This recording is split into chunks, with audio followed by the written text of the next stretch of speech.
21 को हम कंप्लीट कर लें, 15 से 25 तक कंप्लीट कर दें या छोड़ दें? कर देते हैं यार।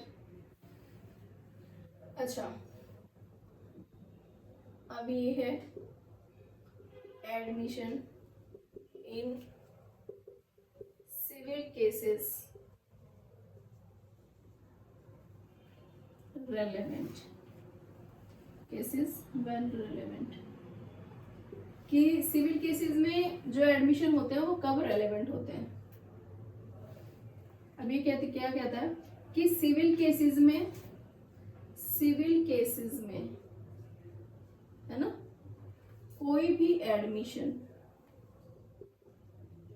सिविल केसेस में कोई भी एडमिशन रेलेवेंट नहीं होते, नॉट रेलेवेंट।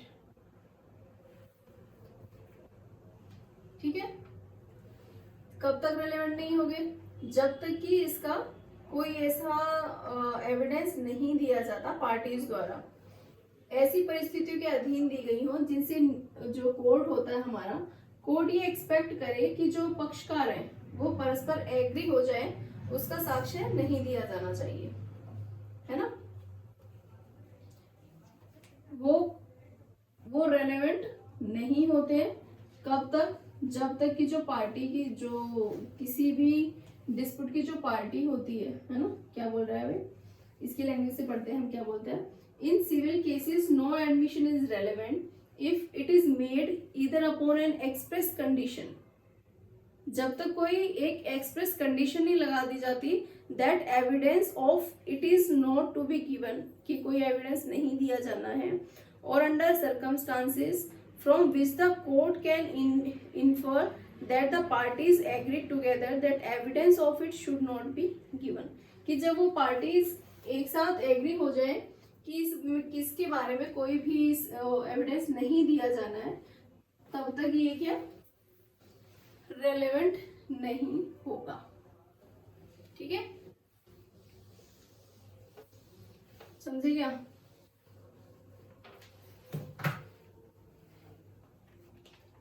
ठीक है जी, अब आता है इसका सेक्शन 22। ये क्या बोलता है?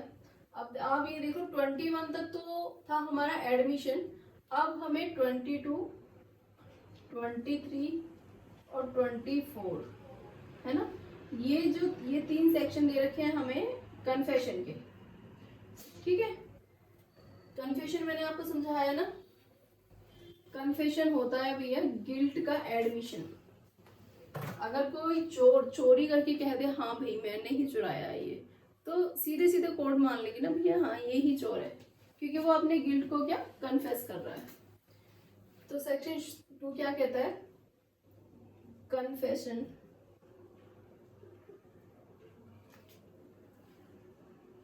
caused by inducement। इंड्यूसमेंट होता है भैया उत्प्रेरण, है ना। अच्छा, थ्रेट, किसी थ्रेट से किया गया है कन्फेशन। कोर्सियन, कोर्सियन होता है उत्पीड़न, किसी को आपने प्रताड़ित करके किया है, और प्रॉमिस, ये चीजें होती हैं when relevant in criminal proceeding।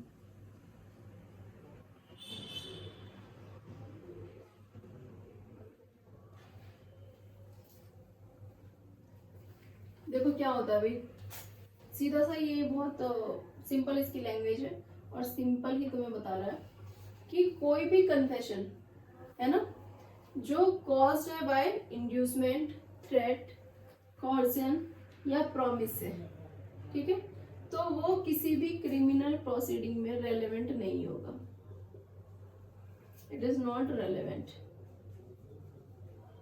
और कब नहीं होगा? अब ये पूछ रहा कब नहीं होगा, नॉट रेलेवेंट, लेकिन कब नहीं होगा? अब कोई केस आया कोर्ट के सामने कि किसी बंदे ने, चलो मैं बोर्ड पे समझा देती हूँ, ए को एक्यूज्ड पाया है, ए को एक्यूज्ड माना गया है कि ए ने बी का मर्डर किया है। ठीक है, ए कोर्ट में है, ए ने कन्फेस भी कर लिया अपना अपराध, उसका जो गिल्ट है उसने कन्फेस कर लिया। यहां तक तो बात ठीक थी कि यदि इसने इसको मारा है और इसने कन्फेस कर लिया तो ये सीधा सीधा रेलेवेंट है कोर्ट में, है ना। इसकी स्टेटमेंट है जो वो सीधी सीधी रेलेवेंट बनती है कि हाँ सर मैंने इसको मारा है, मैं कन्फेस करती हूँ कि मैंने इसको मारा है, तो ये सीधा सीधा कोर्ट कहेगा ठीक है तुमने कन्फेस कर लिया तो तुम अपराधी हो, चलो जेल में भागो यहाँ से। ठीक है, लेकिन अब इसमें भैया है twist. According to this line, यदि वो कोर्ट को ऐसा लगता है कि ये जो ए है ना इसने कन्फेस तो कर लिया है, लेकिन जो इसका कन्फेशन है ना वो फ्री कन्फेशन नहीं है। फ्री कन्फेशन मतलब कि इसने अपने आप से नहीं कन्फेस किया, या तो किसी के इंड्यूसमेंट में आके, या किसी ने थ्रेट किया है इसको, या किसी ने कॉर्जिन के थ्रू, या किसी ने इससे प्रॉमिस लिया हुआ है भैया तू अपने आप को गुनहगार साबित कर ले, तेरे बीवी बच्चों को हम पाल देंगे। होता है ना ऐसा, बहुत होता है ना। तो जब कोर्ट को ऐसा लग जाता है, भैया कोर्ट सर्वोपरि होती है, ध्यान रख लो इस बात का। जब कोर्ट को ऐसा लग जाता है कि ये जो बंदा है ना, ये जो अक्यूज बन रहा है, ये जो कोर्ट में खड़ा है ना यहाँ पर, ये वास्तव में अक्यूज है नहीं, है ना, अक्यूज तो है लेकिन ये ना गिल्टी नहीं है, क्योंकि इसका जो कन्फेशन है ना वो फ्री कन्फेशन नहीं है। तो ऐसी स्थिति में इसका जो स्टेटमेंट है ना भैया वो हो गया इररेलेवेंट, वो इररेलेवेंट होगा। फिर कोर्ट अपने आप निकलवा लेगी रेलेवेंट है क्या इररेलेवेंट। ठीक है, लेकिन यहां तक की स्थिति में वो रेलेवेंट था, पर यदि जब कोर्ट ने एंटर कर दिया जब, तब सिचुएशन बिगड़ जाएगी, तब अब हो जाएगा वो इररेलेवेंट। समझ गए जी। तो सेक्शन 22 क्या बोलता है कि यदि कोई पर्सन जो कन्फेस कर रहा है बाय इंड्यूसमेंट, थ्रेट, कॉर्जियन और प्रॉमिस, है ना, और यदि कोर्ट को लग गया कि हाँ भैया ये तो इनकी वजह से कर रहा है कन्फेशन, तो कोर्ट उसको इररेलेवेंट मानेगी, रेलेवेंट नहीं मानेगी। सिंपल सी बात है। किसी को धमका के, डरा के या किसी और रीजन से तुम बोल दो भैया कोर्ट में कन्फेस कर ले, खुद को गुनहगार बोल दे और हम हैं तेरे पीछे, टेंशन मत ले तू। जब तक टेंशन नहीं हो रही कोई बात नहीं, जब तक कोर्ट को पता नहीं चल रहा तब तक चल जाता है, लेकिन जिस दिन कोर्ट को पता चल गया उस दिन ऐसा करने वाले की भी खैर नहीं। ठीक है, तो ये था हमारा सेक्शन 22। सेक्शन 25 तक खत्म कर देंगे हम।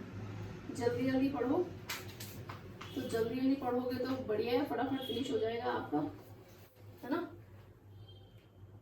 अब आ गया सेक्शन 23। कहता है भैया जो कन्फेशन होता है ना, कन्फेशन टू पुलिस ऑफिसर, किसी भी पुलिस ऑफिसर के सामने जो भी आप कन्फेस करते हो, देखो मैं आपको ये बोर्ड पे पढ़ा रही हूँ, एक एक चीजें आपको करा रही हूँ। ठीक है, बोर्ड पे थोड़ा टाइम तो लगता है, अगर डिजिटल बोर्ड होता तो मैं आपके लिए पीपीटी ले आती, पर कोई बात नहीं, डिजिटल बोर्ड भी लाएंगे, टेंशन मत लो आप मेरे चैनल को लाइक करो, सब्सक्राइब करो, है ना, और शेयर भी करो ताकि और लोगों तक भी पहुंचे जिन्हें जरूरत हो, है ना। और बोर्ड पे पढ़ने का तो अलग ही मजा है, एक टाइम पे तो बोर्ड पे पढ़ा करते थे ना भाई। तो देखो, कन्फेशन टू पुलिस ऑफिसर, अगर पुलिस ऑफिसर के सामने कोई भी कन्फेस कर रहे हो तो वो रेलेवेंट होगी या नहीं होगी। पहली बात तो ये कि कोई भी कन्फेशन, है ना, जो पुलिस ऑफिसर के सामने किया गया है वो उसके विरुद्ध साबित नहीं किया जा सकता, क्योंकि कितनी बार ऐसा होता है ना, पुलिस वाले तो ऐसे ही करवा लेते हैं आपसे, जैसे सेक्शन 22 में हमने बताया ना, पुलिस वाले की साठगांठ भी होती है, कितनी बार ऐसे ही कन्फेस करा लेते हैं। तो जो जजेस होते हैं, मजिस्ट्रेट होते हैं, वो पुलिस वाले के सामने की गई कन्फेशन को ज्यादा सीरियसली लेते नहीं है, है ना। तो पॉइंट 1 क्या कहता है कि no confession made to a police officer, no confession made to a police officer shall be proved, police officer shall be proved as against a person, उस पर्सन के अगेंस्ट प्रूव नहीं की जा सकती, अगेंस्ट ए पर्सन। ठीक है, पहला तो ये बोलता है किसी भी ऑफेंस के लिए पुलिस ऑफिसर के सामने किया गया कोई भी कन्फेशन वो उसके अगेंस्ट प्रूव नहीं होगा। ऐसा नहीं पुलिस ऑफिसर के सामने ऐसे ही कन्फेस कर लिया बेचारे ने जोर जबरदस्ती में, हाँ भैया मैंने ही मर्डर किया है, और पुलिस वाला बोल दे हाँ जी इसने कन्फेस कर लिया, तो मजिस्ट्रेट बोल देंगे भैया तुम्हारे सामने कन्फेस किया है ना, हमारे सामने नहीं किया, हम इसको नहीं मानते। ठीक है, दूसरा पॉइंट क्या है कि कोई भी confession made by any person while he is in the custody of A police officer unless it is made in the immediate presence of A magistrate shall be proved against him. कि कोई भी confession जो किसी व्यक्ति ने उस समय की है जब वो जेल में था, है ना, जेल में कन्फेशन दिया अपना, कस्टडी में है ना, पुलिस कस्टडी में है, पुलिस कस्टडी में है, उसके विरुद्ध साबित नहीं की जाएगी, नॉट प्रूव्ड अगेंस्ट हिम, है ना। कब तक नहीं की जाएगी अगेंस्ट हिम, जब तक मजिस्ट्रेट खुद ना बोल दे कि हाँ भाई इस आदमी से पूछो क्या किया है इसने। यदि मजिस्ट्रेट ने खुद ही उसको पुलिस वाले को ऑथोराइज किया है ना, यदि मजिस्ट्रेट पुलिस वाले को खुद बोल दे या मजिस्ट्रेट के सामने कन्फेशन हो तो वो ही रिलेवेंट होता है। यदि मजिस्ट्रेट खुद बोल दे ना किसी पुलिस वाले को, उसको ऑथराइज किया हो पुलिस वाले को मजिस्ट्रेट ने, तो फिर वो रिलेवेंट होता है। अदरवाइज अगर कस्टडी में है ना वो, तो कस्टडी में जो भी कन्फेशन होता है ना पुलिस ऑफिसर के सामने, वो किसी भी फॉर्म में रेलेवेंट नहीं होता है। ठीक है, कुल मिला के बात ये है कि पुलिस ऑफिसर के सामने किसी भी तरह का कन्फेशन रेलेवेंट नहीं होगा जब तक कि मजिस्ट्रेट पुलिस वाले को खुद ही ऑथराइज ना कर दे कि हाँ भाई तुम इसका कन्फेशन लो, क्या बोलता है ये आदमी, है ना, इसका स्टेटमेंट लो, कन्फेस कर रहा है नहीं कर रहा है, जो भी कर रहा है, तब तक वो रेलेवेंट नहीं होता। 24 अब आ गया है भैया सेक्शन 24। तो सेक्शन 24 क्या बोलता है, consideration of proved confession, consideration of proved confession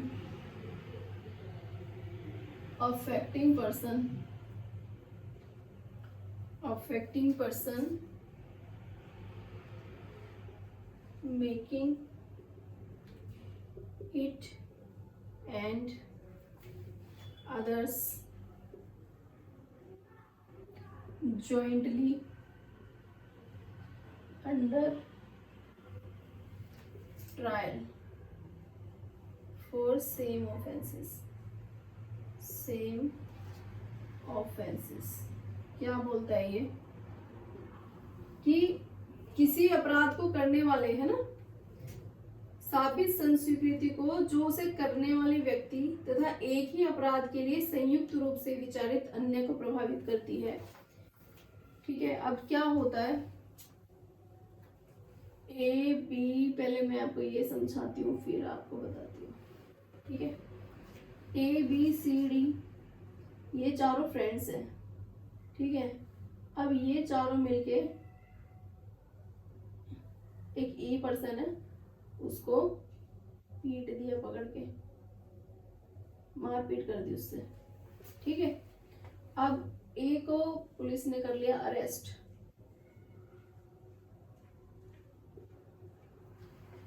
police ने अरेस्ट कर लिया। अब ए ने कर लिया है कन्फेस, ए ने कन्फेस कर लिया ना, ए ने कन्फेस कर लिया कि हाँ मैं और मेरे 3 फ्रेंड थे, हम लोगों ने ई को मारा पीटा है।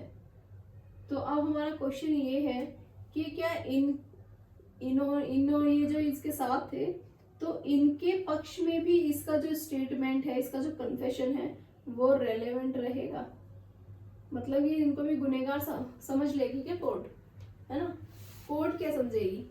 तो अब बात ये है, यदि किसी एक के द्वारा अपने को और ऐसे व्यक्तियों में से किसी अन्य को प्रभावित करने वाली की गई कन्फेशन को साबित किया जाता है, तब कोर्ट ऐसे कन्फेशन को ऐसे अन्य व्यक्ति के विरुद्ध तथा ऐसे संस्वीकृति करने वाले व्यक्ति के विरुद्ध विचार में ले सकेगा, ठीक है। तो क्या कहती है हमारी बेयर एक्ट की लैंग्वेज, हमारी बेयर एक्ट की लैंग्वेज कहती है कि जब ये चारों ही शामिल थे, इन चारों ने एक ही अपराध किया है ना, उनमें से एक ने कन्फेस कर लिया है कि हाँ मैं भी था और मेरे 3 फ्रेंड भी थे, तो इसका कन्फेशन, इन तीनों का कन्फेशन भी माना जाएगा, इनके विरुद्ध भी रेलेवेंट होगा, ठीक है। तो कोर्ट समझ लेगी ना भाई, ये कह रहा है इसके 3 फ्रेंड और थे, चौथा ये है, तो मतलब इन्होंने सबने मारपीट की है, और ये तो कह ही रहा है मुझे चारों ने मारा है, तो मतलब कि हाँ ये भी तीनों गिल्टी है। इसका एग्जांपल देख लेते हैं, ए और बी है, इसका एग्जांपल देखो क्या बोलता है, ए और B jointly tried for the murder of C. It is proved that A said B and I murdered C. The court may consider the effect of the confession as against B. तो वो B के विरुद्ध भी prove हो जाएगा। As similar as that, कि वो जब ये चारों में से एक ने कर लिया ना, एक ने मान लिया कि हाँ हमने चारों ने मिलके उसको पीटा है, मारा पीटा जो भी किया इसका, तो मतलब ये बाकी के 3 भी गुनहगार हैं, ये 3 भी गिल्टी है, कोर्ट सीधा सीधा मान लेगी हाँ भाई ये 3 भी गिल्टी है ना, क्योंकि जॉइंटली चारों ने एक काम किया है। इसकी 2 एक्सप्लेनेशन भी है। एक्सप्लेनेशन फर्स्ट क्या कहती है, offences as used in this section includes the abetment of or attempt और टू कमिट द ऑफेंस, है ना, कि इसके अंतर्गत उस अपराध का दुष्प्रेरण या उसे करने का प्रयत्न भी आता है, कि अपराध में सभी आएंगे, ठीक है। यदि उसको करने का जो अबेटमेंट है वो भी आएगा, और प्रिपरेशन वगैरह जो भी होता है एक अपराध करने से पहले, या वो सब इसमें कैलकुलेट किए जाएंगे, ठीक है। और इनको किससे डील किया जाएगा, पहले किया जाता था सीआरपीसी से, अब किया जाएगा भारतीय नागरिक सुरक्षा संहिता से, ठीक है जी। कि जो धारा है ना 84 उससे। अब इसके ये है, अब आ गया हमारा सेक्शन 25। देखो 24 की 2 ही एक्सप्लेनेशन है, फिर आप बोलोगे मैडम एक्सप्लेनेशन तो क्लियर कराई नहीं है। ये पहली एक्सप्लेनेशन बोलती है कि ऑफेंस में अबेटमेंट, क्योंकि आपको एक एक चीज करानी जरूरी है ना भैया, अबेटमेंट या अटेम्प्ट टू कमिट ऑफेंस, है ना, ये चीजें भी आएंगी, ये भी रेलेवेंट होंगी। सेकंड वो बोलता है कि ये जो एक्यूज होते हैं इनको डील किया जाएगा सीआरपीसी नहीं भैया, अब छोड़ दो, सीआरपीसी ने भारतीय नागरिक सुरक्षा संहिता,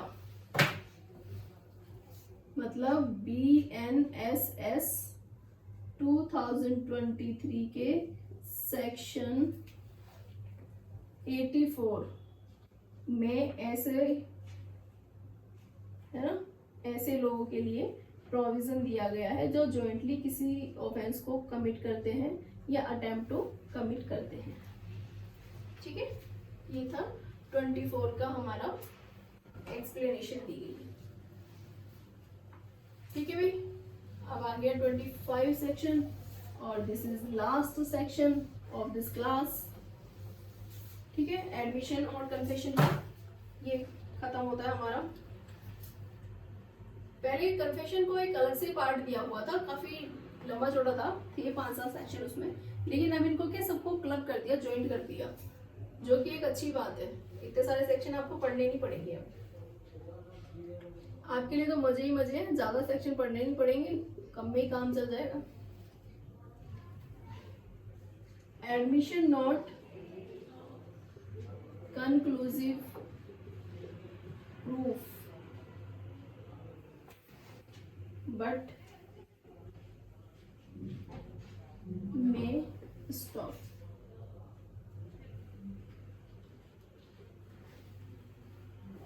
ये क्या बोलता है देखो, अपने स्टेटस से लाइन से ही बोल रहा है ये कि ये जो एडमिशन है ना, ये कंक्लूसिव प्रूफ नहीं है।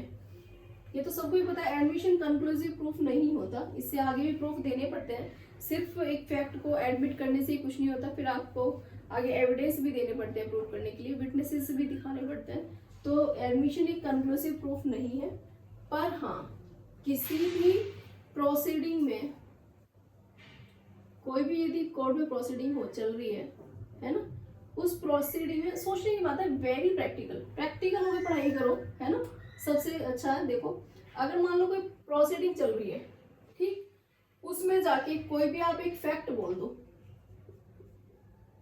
है ना, उसमें एक फैक्ट यदि बोल दिया जाता है तो वो जो फैक्ट, और वो रेलेवेंट भी होता है फैक्ट इन इश्यू से, that is also relevant in fact in issue, और किसी डिस्प्यूट में, किसी भी डिस्प्यूट में वो रेलेवेंट भी होता है, तो वो हालांकि वो कंक्लूसिव नहीं है, उसी पे जजमेंट थोड़ी आ जाएगा, वेरी सिंपल, इस पे इसी फैक्ट पे जजमेंट थोड़ी निकल जाएगा आपका।